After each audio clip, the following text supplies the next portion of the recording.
꿈꾸는 아이 어린이 여러분 안녕하세요. 연말 기도주일 넷째 날입니다. 오늘도 말씀과 기도로 하나님을 만나는 시간이 되길 소망합니다. 오늘의 주제 성경절을 함께 읽겠습니다. 사무엘상 7장 12절 말씀입니다. 사무엘이 돌을 취하여 미스바와 센 사이에 세워 이르되 여호와께서 여기까지 우리를 도우셨다 하고 그 이름을 에벤에셀이라 하니라. 퀴즈 하나를 내도록 하겠습니다. 1910년부터 1945년까지 한국에 어떤 일이 있었을까요? 잘 모르겠다고요? 정답은 일제강점기입니다. 1910년도에 강제 한일 합방이 되었고 1945년 8월 15일 광복하기 전까지 일본의 지배를 받은 가슴 아픈 역사이죠. 일본은 특별히 세 가지를 강조했는데 바로 일본 왕을 숭배하고 신사를 참배하게 하고 이름을 바꾸게 하였습니다. 이 시대를 우리가 살아보지 않아서 우리의 삶에 와닿진 않겠지만 우리 할아버지 할머니 세대에는 자유를 억압당하고 이름까지도 마음대로 쓸 수 없는, 그리고 그 무엇보다도 일본의 신을 섬기며 일본 왕에게 충성을 맹세해야 하는 괴로운 나날들을 보냈을 것입니다. 일본은 한국을 40년 가까이 괴롭히고 또 괴롭혔습니다. 이스라엘 백성들도 블레셋으로부터 40년간 압제에 시달렸습니다. 40년은 결코 적은 시간이 아닙니다. 그런데 이스라엘 백성들이 블레셋으로부터 오랜 시간 괴롭힘을 당했던 이유는 그들이 죄를 행했기 때문이라고 성경은 이야기합니다. 사사기 13장 1절 말씀입니다. 이스라엘 자손이 다시 여호와의 목전에 악을 행하였으므로 여호와께서 그들을 40년 동안 블레셋 사람의 손에 붙이시니라. 여러분, 우리는 이 말씀에서 특별히 주목할 두 단어가 있습니다. 그것은 바로 다시라는 단어와 목전이라는 말입니다. 하나님은 우리의 모든 행위와 마음의 생각까지 아시는 하나님이십니다. 그렇기에 하나님이 보실 때에는 언제나 하나님의 목전이지요. 이 목전이라는 단어는 눈이라는 단어입니다. 하나님의 눈 앞에 대놓고 죄를 선택하고 악을 지었다라는 뜻이지요. 여러분, 우리는 부족하고 연약합니다. 로마서 3장 10절 말씀처럼 기록된 바 의인은 없나니 하나도 없으며, 우리 스스로 의로울 수 없습니다.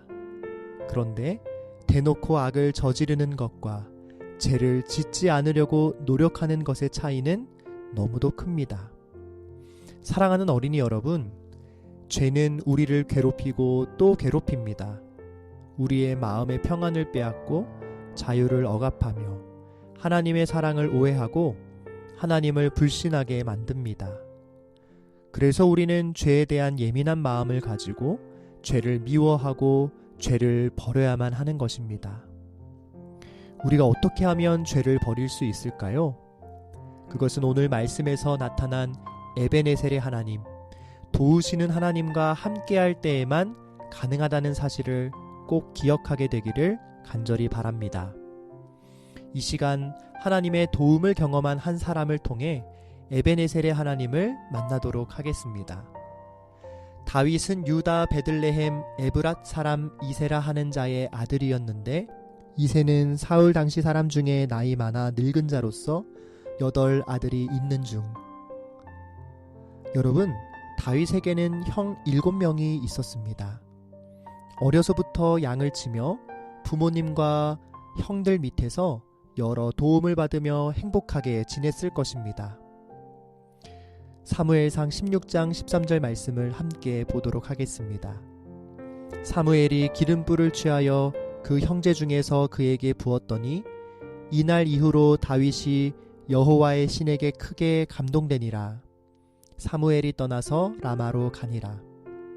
그런데 다윗의 삶에 시련이 시작됩니다. 그 시련은 하나님의 선택하심을 받고 난 다음부터 시작됩니다. 여러분, 하나님의 선택하심을 받으면 하나님의 도우심으로 축복을 많이 경험해야 하는 것 아닌가요? 우리가 하나님을 믿는 그리스도인으로 살고 있는데 시련이 아닌 행복과 축복의 길이 펼쳐져야 하는 것 아닌가요? 그 뒤로 다윗은 사울 왕에게 미움을 받아 골리앗을 비롯해 많은 블레셋 사람을 무찌르고도 도망 다녀야 했고, 광야길에서 하루는 이 동굴, 하루는 저 동굴에서 춥고 배고프고 자신의 목숨을 노리는 사람들로 인해 불안한 마음으로 살아야 했습니다. 그 가운데 다윗이 기록한 말씀들이 바로 시편입니다. 그런데 여러분, 시편의 내용이 어떤 내용인가요? 불평과 불만의 말씀들인가요? 그렇지 않습니다. 시편은 하나님께 감사하며 찬양을 돌리며 창조주 하나님께 영광을 돌리는 찬양의 말씀들입니다.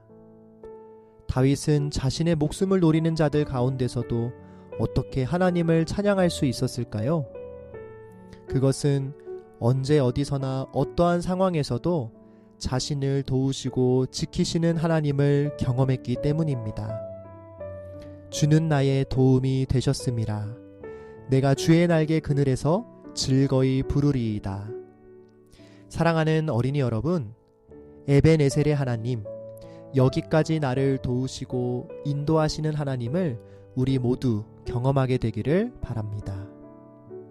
성경에 기록된 모든 인물은 에벤에셀의 하나님을 경험한 사람들입니다. 특별히 하나님의 도움을 경험한 한 사람을 더 생각해 보고자 합니다. 그 인물은 바로 사도 바울입니다. 사도 바울은 이렇게 우리들에게 이야기합니다. 유대인들에게 40에 하나 감한매를 5번 맞았으며 3번 태장으로 맞고 1번 돌로 맞고 3번 파선하였는데 1주야를 기품에서 지냈으며 여러 번 여행에 강의 위험과 강도의 위험과 동족의 위험과 이방인의 위험과 시내의 위험과 광야의 위험과 바다의 위험과 거짓 형제 중의 위험을 당하고 또 수고하며 애쓰고 여러 번 자지 못하고 줄이며 목마르고 여러 번 굶고 춥고 헐벗었노라. 여러분, 하나님을 믿는다는 이유로 이런 어려운 시련들을 당한다면 여러분은 억울하지 않겠습니까? 그런데 사도 바울은 이렇게 고백합니다. 그러나 나의 나된 것은 하나님의 은혜로 된 것이니 내게 주신 그의 은혜가 헛되지 아니하여 내가 모든 사도보다 더 많이 수고하였으나 내가 아니요 오직 나와 함께 하신 하나님의 은혜로라. 영원히 죽을 수밖에 없는 인생을 만나주시고 우리를 도우시며 인도하실 뿐 아니라 저 영원한 하늘나라에서 영원한 생명을 누리며 살 수 있도록 은혜를 주신 것을 바울은 잊지 않았습니다. 우리도 우리 곁에서 우리를 도우시며 저 하늘까지 인도하시는 하나님을 기억하게 되기를 간절히 바랍니다. 마지막으로 은혜의 말씀을 나눕니다. 이와 같이 성령도 우리 연약함을 도우시나니 우리가 마땅히 빌 바를 알지 못하나 오직 성령이 말할 수 없는 탄식으로 우리를 위하여 친히 간구하시느니라. 성령도 우리 연약함을 도우시나니. 다가오는 새해에는 에벤에셀의 하나님을 더욱 깊이 경험하는 우리 모두가 되길 축복하며 말씀을 마치겠습니다.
하늘에 계신 하나님 아버지, 여기까지 우리를 인도해 주시니 참으로 감사합니다. 그리고 저 하늘나라까지 우리를 인도하실 하나님 감사드립니다. 하나님, 우리 곁을 한시도 떠나지 않으시고 눈동자와 같이 지키시는 하나님을 그 어떤 것과도 바꾸지 않도록 우리에게 믿음을 허락해 주세요. 우리를 오랫동안 괴롭히고 있는 것들로부터 벗어날 수 있도록 능력을 주시고 다윗과 또 바울처럼 많은 어려움과 시련 속에서도 도우시는 에베네셀의 하나님을 기억하게 인도해 주세요. 사랑이신 예수님의 이름으로 기도드립니다. 아멘.